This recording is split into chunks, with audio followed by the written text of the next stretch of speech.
I'm a big fan of the clickbait. Don't get it twisted out there. It's one of my favorite things. In that thumbnail, it is Sunday, December 19th, 2021, and on this week's edition of Sunday Sofatime, I'm talking to Tony Barnett.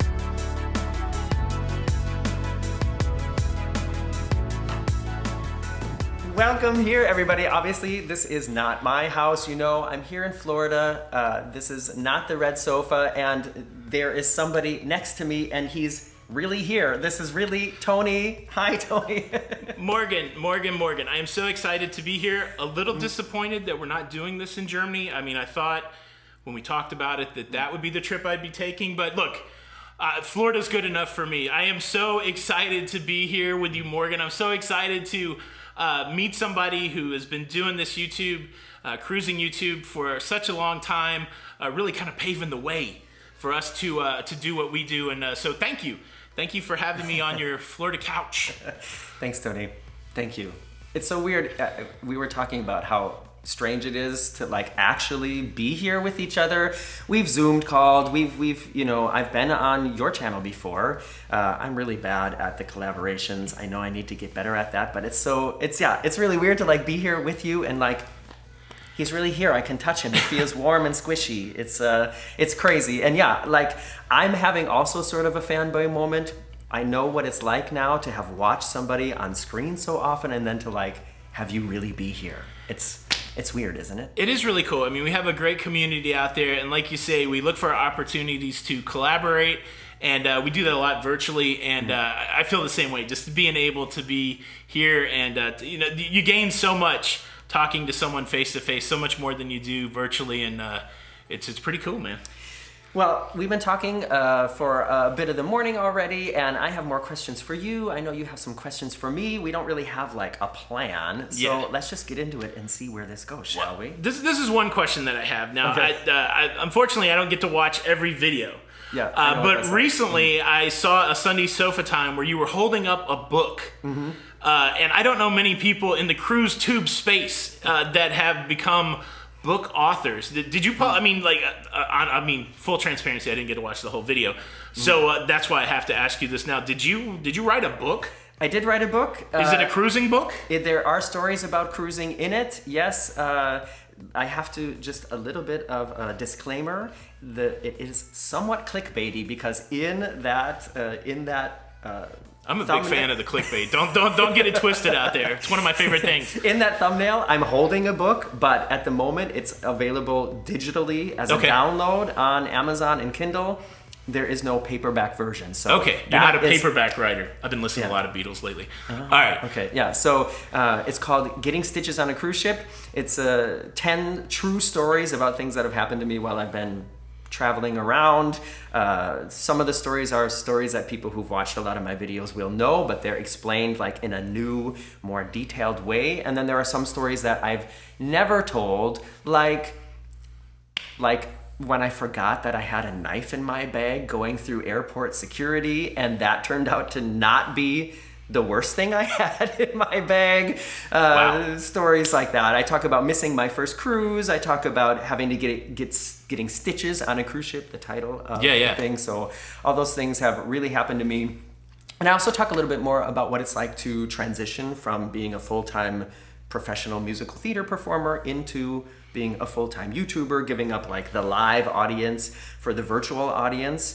And I know you know a lot about virtual audiences and stuff like that. And I think you'll like to read it when you get the chance. I'll send you a copy. Oh, I'm sorry that I didn't do that That's already. okay. No, I'll be glad to check it out. And I tell you, so look, I'm always the skeptical pragmatist, and I'm sitting here going, okay, so why do I want to read a book about cruising? I'm enticed. I got to know about this knife in the bag, right? But also, I love the story of how people transition into a creative lifestyle, how you go from working a 9-to-5 to actually being a YouTuber, because that's probably one of the most misunderstood things when you run into people out in the world. Like, how are you actually how are you paying your rent and keeping your lights on with YouTube? Yeah. The nuts and bolts of that is fascinating, and that story is different for everybody. So selfishly, that I'm looking forward to reading that aspect of the story. I talk about it in the book, and that's what I wanted to ask you. How many times now do you get asked like a day when you're on a cruise ship? What I say in the book is like, it's really great what we do, and you know, of course, I know you're as grateful as I am. and I really like interacting with fans. But a lot of times people they always ask the same questions. Like it turns into an interview, and so in the book I talk about like these questions, and one of them is people ask like, can you really make a living doing that? Like, how many times a day do you get asked that question? It's the cool thing, you run into all kinds of people, right? And so there are people that like to talk about cruising. They just like to meet you, maybe snap a picture. But there are a percentage of people that want to know about the nuts and bolts of YouTube, living a creative lifestyle, living a digital lifestyle, because it's kind of new, right? It's a fairly new, if it's 10 years old, it's still fairly new in the scheme of things. And to your point, a lot of people can't really wrap their head around it. So I definitely answer those questions a lot. A recent encounter I had on a cruise ship, somebody asked me what I did for a living, and I said, hey, I program a daily show on YouTube. I educate, I inform, I do my best to entertain. And I gave him the whole spiel, about what that creative lifestyle was like. And his follow-up question is, well, that's cool, but what do you do for a living? Yeah, what do you do to make money? And I'm like, no, that's it. And so I think it really speaks to this idea that it's an abstract idea to a lot of people out there. So the fact that you go through all those questions, maybe I'll start referencing your book when I get asked the question, like, hey, I got a buddy who wrote a book that answers all these questions. But no, I think that's pretty brilliant. And so much of what we do, because we do get asked the same question a lot. I've definitely done that with some videos, like a frequently asked question. Now I have a video at the ready to say, okay, here's the answer to that question. So that's cool that you got the book. Do you like it when fans talk to you, like come up to you and say hi? I love it. And people write to me a lot of times and say, oh, I saw you, but I didn't want to bother you. And I'm always like, no, please come up and say hi. A lot of what we do is at home, behind our computers, in front of a camera. And when I actually get the chance to like say hi and talk to people, it's like one of the highlights for me. So how do you deal with it? Do you like it when people say hi? So I think most people, or people that watch what I do, they know that I'm a fairly introvert. I'm an introverted dude. I can't even say the word because I'm so shy. But I do like meeting people on cruise ships, and you just really never know how that interaction is going to go, because you're meeting people that know a significant amount about you, and you know zero about them. To you, they may only be a name on a comment with a little bit of picture, but they kind of know what you look like, that kind of thing. Exactly. But what I tell everybody is I'm voice activated. Like, I'm not going to be running around trying to make friends on a cruise ship. I never do that. But if you speak to me, I will definitely speak to you. And it's hard sometimes, though, because on a recent group cruise, we had very strict schedule. We had to be at dinner at a certain time, that kind of thing. And so, I feel bad sometimes because I don't feel like I can give the amount of time that maybe some people would want. But I love it. I mean, the fact is, if the fine folks out there didn't watch our videos, if they didn't want to know us, if they didn't want to meet us, we couldn't live this lifestyle. And so I like it. I like meeting people on cruise ships. What I like to tell people is, I love it when people come say hi. Of course, if I'm in the middle of eating and I've got my mouth full of food, then, it can be a little bit awkward. Or if I'm having a conversation with a crew member or something, it can be awkward. But when you come up and say hi, it's always helpful if you say that you know me from a video or a YouTube, because you've had a lot of jobs too. I know you've been around the world, and, you meet a lot of people in these roles. And sometimes when somebody's standing in front of you and they're like, hey, Tony, or hey, Morgan, you have to think, okay, how do I know this person, exactly. right? And so if the information comes, I know you from YouTube, then I automatically can get into that mindset, rather than having to think, okay, shoot, is this somebody who I used to work with on stage? Is this somebody who I used to work with, at that job? You know what I mean? Oh, for sure. Yeah, no, I have that all the time. And the interesting thing is also, I don't know how well you are at committing names and faces to memory. I think I need to take a course on it, because that's been probably one of my biggest challenges as cruising has restarted, is like, I want everybody to feel valued, right? Because everybody is valuable. And it's like, how do I make that connection in just that brief moment to when I see that person again, that I can remember a name, something like that. So it's a whole new world, at least for me, after the cruising shutdown. We get recognized a lot more on cruise ships now. And but again, it's the best thing ever, because without it, we wouldn't be able to do what I feel like is the best job ever. So. Yeah. So please come and say hi. Yes. Yeah. And say hi to Morgan for me if you see him. And say hi to Don as well. No, wait, what was your name again? That's right. I get that sometimes. That's not very nice. Another thing I wanted to ask you, I saw one of your recent videos, you were talking about Cruz jerkery. Cruz jerkery. I like the way that you say that. One of the famous like stories on my channel is the cone lady, this woman that I saw on the Norwegian Epic on my only transatlantic cruise. It was day 10, I think, and people, like sometimes on transatlantic cruises, there's like you get to a point where people are getting really like, what do you call it, cabin fever? Yeah. Anyways, this woman in front of me who had a very strong visual. It's hard to forget what she looked like. Let's say that way. And she seemed like a woman who's not used to having to ask twice for something.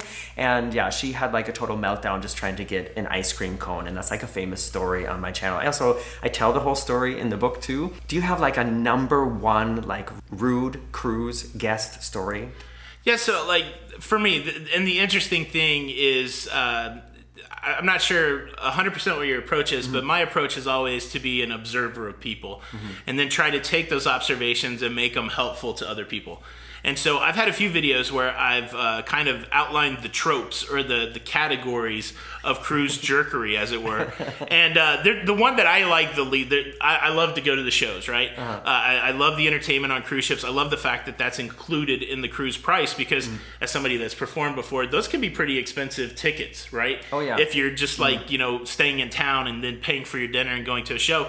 And so for me, I've done some stage performance before when I was younger. I didn't know this. Yeah. We're finding out all sorts of secrets today. That's right. I basically vocal performance. I was in a madrigal group. I sang with the symphony in Nashville. Tony, that kind we of thing. should do some harmonizing. We got to figure out a song that we can sing together.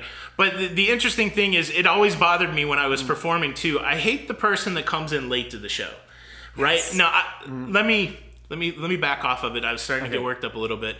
Hate's a strong word. Good. I dislike the person. Clear that up. I dislike the person that comes to the show late that insists on sitting in the front row. Yes.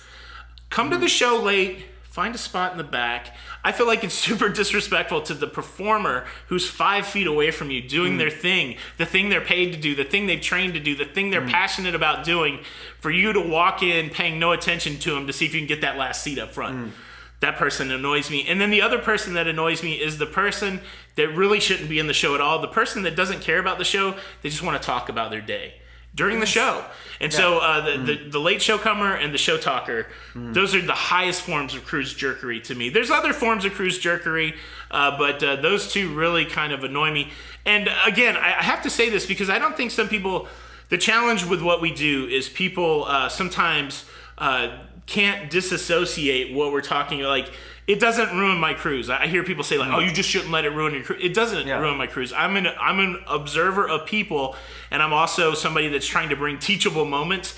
And so when I talk about the show talker, or when I talk about the person coming in late, selfishly, I'm trying to put that out into the universe. Yeah, and maybe somebody won't be that. Yeah. And so, but sometimes people get that confused, like, "Oh, you're just complaining about your cruise." Yeah, and also like, what I like about your videos and what I always try to do is show people what it's really like to be there and be honest about it. And not everything goes right, and not everything is like squeaky clean and perfect. And I feel like it's kind of like our job to point that out to people. Yeah. And that doesn't mean that we're complaining or hating on something. Yeah. And then people write, "Oh, geez, I haven't been on a cruise in 2 years and you're complaining about somebody who sat down on you in front of a theater." And it's like, it's not complaining. Or maybe it is complaining. If we didn't point those things out, I think we would not be doing what we're supposed to be doing. For me, the purpose is what you're saying, is to level set the expectation for people. Yeah. That way the person that would really get upset when somebody talks behind them, if they're a little bit prepared mentally, like you've kind of primed the pump a little bit, then all of a sudden they're like, "Oh yeah, I heard that somebody might talk in the theater. I'm not as upset about it." So that's kind of the way I approach it. And as somebody, I can tell you, as somebody who's been on stage for a lot of shows, I did Mamma Mia for almost 7 years, 8 shows a week, so I know what it's like. I understand that, things can happen and you can be late. My advice then to anybody out there is, like Tony said, if it's like a free-for-all seating, just take a seat in the back. If you're one of those people who are like, "I don't know if I'm really gonna watch this whole show," take a seat in the back. If you do show up late, and it can happen, and you are interested in the show, then try to wait for like a scene end, like where people are applauding, and then quickly sneak in. try not to go in the middle of a scene, in the middle of a song. That's like the worst time. And if another thing that's actually for a performer really hard is if people leave during the applause. Like the applause for a performer, that's the thank you card. That's the feedback you get. And when you're coming out there to bow and you stand up and you see people like already leaving, it feels like, it's like, oh, I guess I didn't do a good job. They're leaving already. So if you can stay until the end of the bows, that's like the highest level of like compliment for the people on stage. So my takeaway from that is, so in the cruising context, normally the cruise director will come out and give some sort of spiel after the show. So turn your back on the cruise director, not the performer. Let the performer take the bow, and then if you have to sneak out, maybe wait a second. I can't say I haven't done that. What about you? Do you always stay and listen to the entire speech the cruise director says? It depends. I mean, cruising, sometimes you stack things up where you got to be to the next place and you want to get the good seat. To your point, though, I don't ever leave while people are taking their bows because I connect with that idea that the applause is kind of the reward for the work that you've done. But yeah, sometimes the cruise director, I will walk out on the cruise director. If you do a Mediterranean cruise on a cruise line like MSC, the cruise director will say everything in like 3 or 4 languages. Those speeches take a long time. And yeah, sometimes it's just like, okay, I have the information I need. I don't need to sit here to hear it again in Spanish, Portuguese, Italian, and French. Interesting debate. Like, we're open for the debate. Yes. Is it just as rude to leave on the cruise director as it is to leave on the performer? Take us to task on it. Yeah, that's a good one. What do you do? That's what I'd like to know. Look at Tony. Tony's the professional here. Write it in the comments below. I haven't said that one time. I'm just saying, that's a good conversation to have. I'm just so happy Are we to being sit here too and chat with pretentious you. here? Yeah.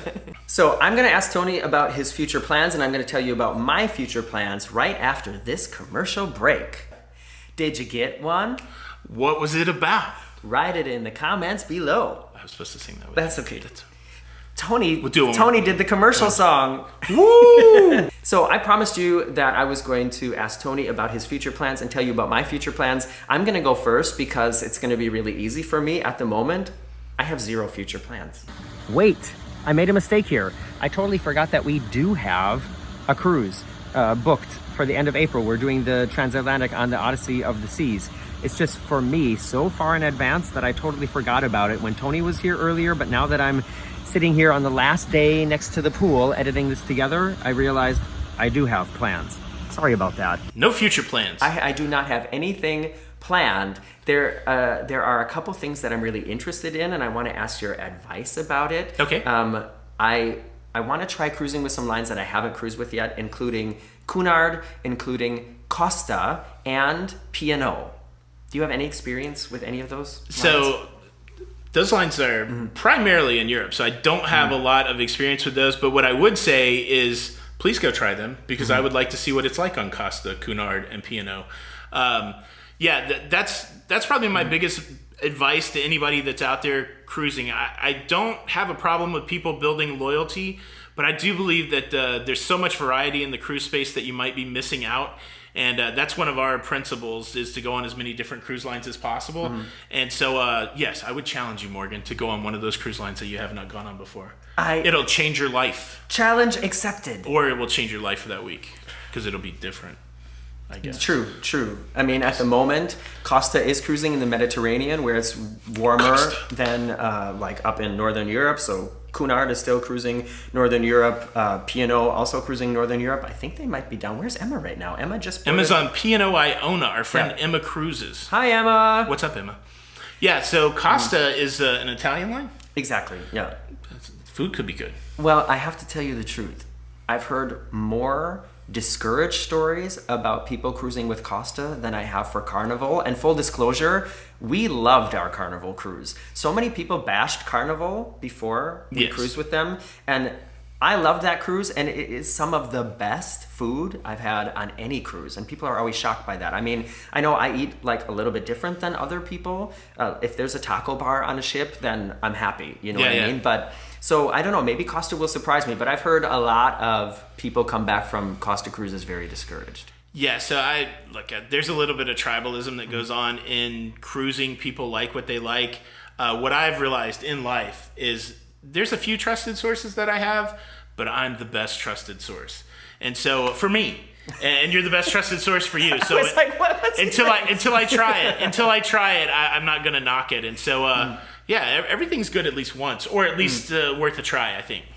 Well, and it's not all about, and I know you're going to be able to relate to this, when I go cruising, it's not all about me. Like, it's also about gathering information to share with all of you. That's right. So, so I think I would love to try Costa and love to try P&O and love to try Cunard. And they're not necessarily like the lines that, like, if I'm thinking of what I want to do just for me, for fun, they probably wouldn't be at the top of the list, but it's definitely something I'm interested in so I can gather the information to share. I kind of like that angle. Now I want to see you go on a cruise line that you don't think you'll have fun on, to see if you have fun. Costa. Did Morgan have fun on Costa? Because Yes. he didn't think he was going to. That's what I want to see. All right. So what do you have coming up? Like, what is your next cruise or next trip? 2021 is winding down. We're jumping into 2022. I don't have any cruises scheduled for January, but going on the Sky Princess just down to the Caribbean in February, Princess's newest cruise ship. We're going with a group of people, so it's going to be fun to experience Princess's new cruise ship with a group of people. The big thing that I'm super excited about, so we started cruising in 2017, and then we had the cruise shutdown. So we've been on 21 cruises. Can you believe this guy started cruising in 2017 and look at where he is now? 21 cruises on 6 different cruise lines. So definitely heeding my own advice of trying different things. I was fortunate enough before the shutdown to go to Asia. I went to China and then I cruised around Japan. And that really kind of blew my mind. It really opened up this idea. Here in the United States, it's such a vast country that a lot of our traveling is from state to state. We're not really country to country type travelers. Like, you have to become a traveler for that to be true, in a way that's different in Europe because the lands are so small that there's a lot of country to country travel.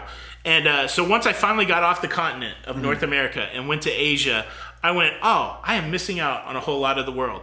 And so finally, I'm happy to announce that in July of this year, I will be making my first trip to Rome to get on a cruise ship and cruise around Greece. Oh, you're gonna love it. I will be going to the Med for the first time on a Celebrities Beyond. Helmed by Captain Kate, who we have a lot of love and respect for. Sweet. And so that's my big plan. I'll be cruising all year long, hopefully bringing new cruise ships, new cruise lines to the folks that watch. But personally, my big highlight in my mind is that trip to Greece. Finally going to the Med for the first time. I know I don't need to mention this, but Tony has a YouTube channel. You can go over there and you'll see those videos this summer. And to loop into that, Tony also reminded me in the little break we took that I need to remind people also to subscribe to my channel too. I know you all know that, but it helps to say it. Also check if you are subscribed. I don't know about that you. That happens, yeah. But yeah.